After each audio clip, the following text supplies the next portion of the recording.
કૃષ્ણ. આજે Sunday special ડિનરમાં હું બનાવવાની છું પાલક પનીર પરોઠા. તો ચાલો શરૂ કરીએ. અહીં એક તપેલીમાં મેં 1.5 થી 2 ગ્લાસ જેટલું પાણી ગરમ કરવા મૂક્યું છે અને એમાં 150 ગ્રામ જેટલા પાલકની ભાજીના પાન બરાબર ધોઈને ઉમેરી દીધા છે અને આપણે એને ગરમ પાણીમાં હલાવતા રહી અને થોડા કૂક કરી લેવાના છે. સાથે જ ઓવરકુક ના થઈ જાય એનું પણ આપણે ધ્યાન રાખવાનું છે. જુઓ, આ રીતે હલાવતા હલાવતા બધા જ પાનનો કલર ચેન્જ થઈ ગયો છે અને આપણા પાન બધા જ સરસ રીતે ચડી ગયા છે. તો આપણે હવે એને પાણીમાંથી બહાર કાઢી લેવાના છે અને થોડા ઠંડા થવા દેવાના છે. ત્યાર પછી આ પાનને પાણી નાખ્યા વગર જ મિક્સરમાં આપણે પીસી અને એની પેસ્ટ તૈયાર કરી લેવાની છે.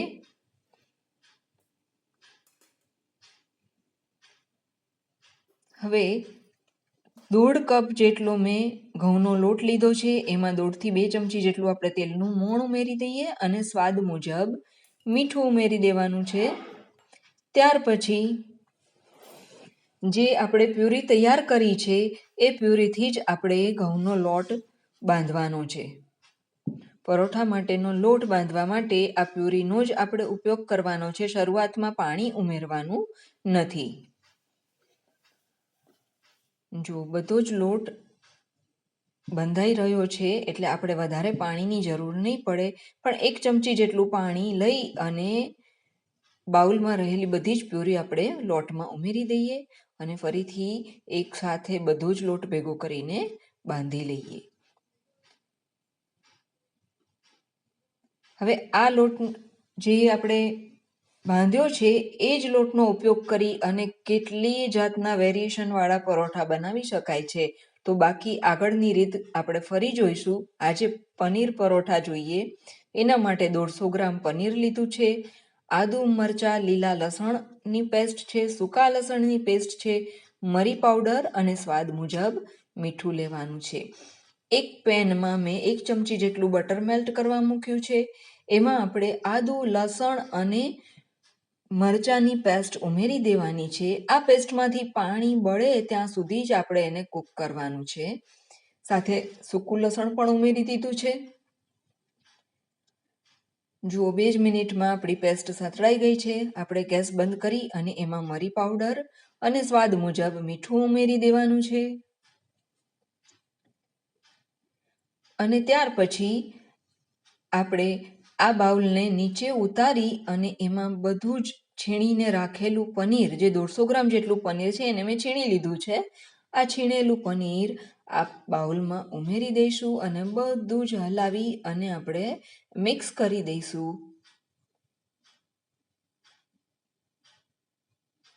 જો કેટલું સહેલું છે. બધું જ બરાબર હલાવી અને મિક્સ કરીએ એટલે આપણું સ્ટફિંગ તૈયાર.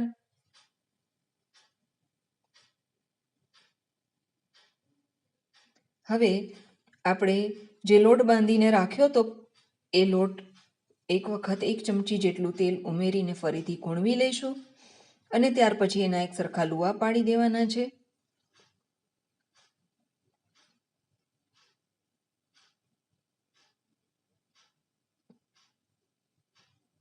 જો તમને મારી રેસીપી ગમે તો આ વિડીયોને લાઈક અને શેર કરજો અને મારી ચેનલને સબસ્ક્રાઈબ કરજો.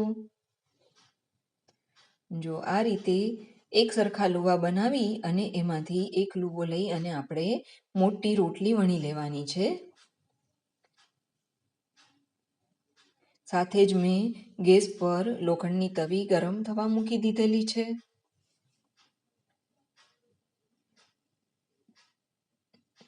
હવે આ રીતે આખી રોટલી વણાઈ જાય એટલે આપણે જે તૈયાર કરેલું સ્ટફિંગ છે એમાંથી વચ્ચેના ભાગમાં થોડું સ્ટફિંગ ફેલાવી અને મૂકી દઈશું. જુઓ, એક સરખી જાડાઈની આપણે રોટલી વણી લેવાની છે.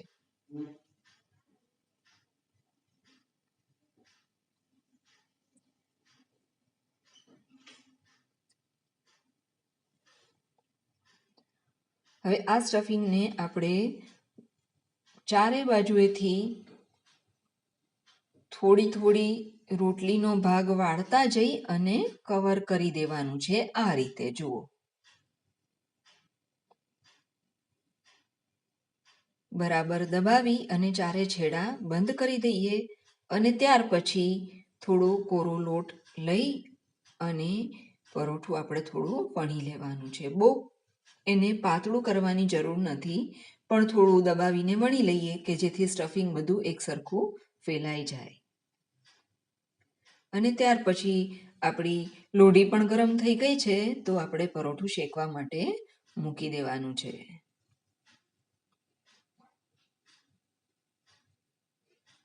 હવે પરોઠું એક બાજુએ શેકાય ત્યાં સુધીમાં આપણે બીજી રોટલી વણી લઈએ.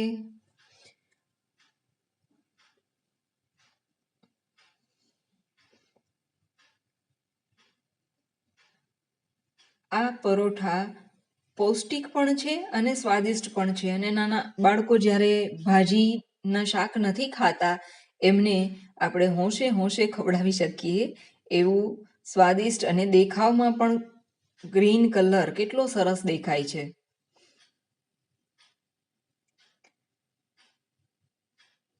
હવે એક બાજુએ શેકાય એટલે પરોઠાને આપણે પલટાવી લેવાનું છે અને સાથે જ 1 ચમચી જેટલું તેલ મૂકીને આપણે એને શેકી લેવાનું છે. જો તમે ઈચ્છો તો એના પર ઘી કે બટર પણ લગાવી શકો છો. એ દરમિયાન બીજા પરોઠામાં આપણે સ્ટફિંગ ભરી અને આપણે વાળીને તૈયાર કરી દઈએ.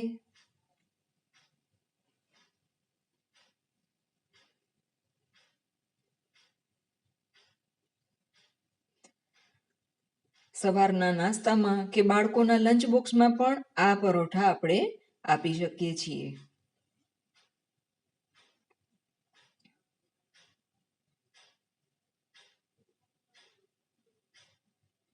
ચારે બાજુએથી થોડું થોડું વાળી અને બધું જ સ્ટફિંગ કવર કરી લેવાનું છે.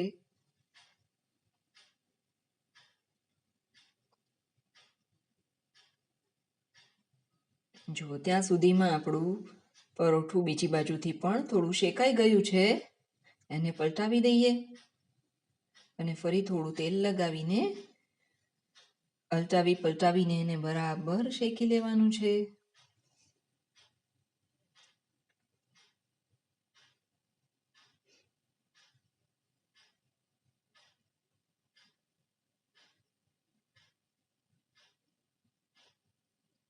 જો કેટલું સરસ ફૂલ્યું છે.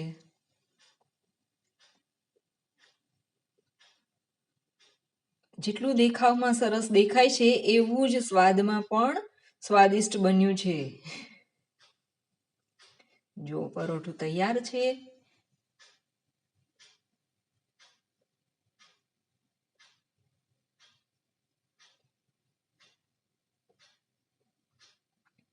ત્યાં સુધીમાં બીજું પરોઠું વણી અને શેકવા માટે મૂકી દઈએ.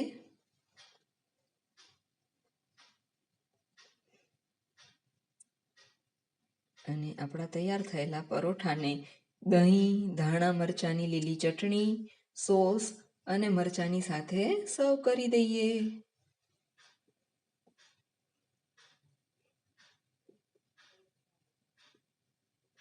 ફરી પરોઠાને આપણે તેલ લગાવી અને બંને બાજુથી બરાબર શેકતા જઈએ.